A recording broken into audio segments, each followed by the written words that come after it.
আপনার আশেপাশে এমন কিছু আত্মীয়স্বজন আছে যারা আপনার উন্নতি দেখে খুশি হবে না, হিংসায় জ্বলে পুড়ে যাবে। আপনি কোনো একটা উন্নতি করছেন, আপনি তাদেরকে মিলাদ দিয়েও ডেকে নিয়ে আসতে পারবেন না। তারা সেই পথে আর কোনো দিন হাঁটবেই না, অন্য রাস্তা দিয়ে চলাফেরা করবে।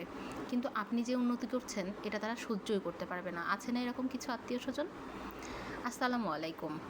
আজকে আমি বেগুন ভর্তা করব। সকালের নাস্তা বেগুন ভর্তা দিয়ে রুটি। বেগুনটা কিভাবে চুলায় পুড়াচ্ছি সেটা দেখেন। অনেকে মনে করেন গ্যাসের চুলায় হয়তো বা বেগুন পুড়িয়ে কিভাবে ভর্তা করে খাবো। আমার তো মাটির চুলা নেই। আসলে মাটির চুলা থেকেই যে বেগুনটা পুড়ানো যাবে এমন কিছু না। আমি কিভাবে দেখেছেন, গ্যাসের চুলায় বেগুনটা পুড়িয়ে নিলাম, এখন শুকনো মরিচগুলো পুড়িয়ে নিচ্ছি।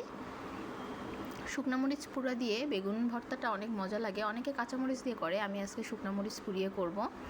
শুকনো মরিচটাকে খুব সুন্দর করে পুড়িয়ে নিলাম, এখন বেগুনটাকে ভর্তা বানাবো। বেশি করে পেঁয়াজ দিয়ে দিয়েছি, বেগুনটাকে এখন ছিলে নিব। দেখেন একদম পারফেক্ট, খুব সুন্দরভাবে সেদ্ধ হয়ে গিয়েছে।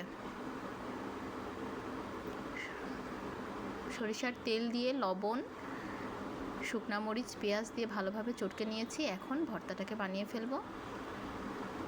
গরম গরম সকালবেলা করে বেগুনের ভর্তা দিয়ে রুটি। বেগুন ভর্তা দিয়ে রুটি কার কার ভালো লাগে বলেন তো? আলহামদুলিল্লাহ, বেগুন ভর্তা রেডি হয়ে গিয়েছে। এখন আমি বেগুন ভর্তাটা দিয়ে রুটিটা খাবো। খুবই মজা। বিসমিল্লাহ। আল্লাহ হাফেজ।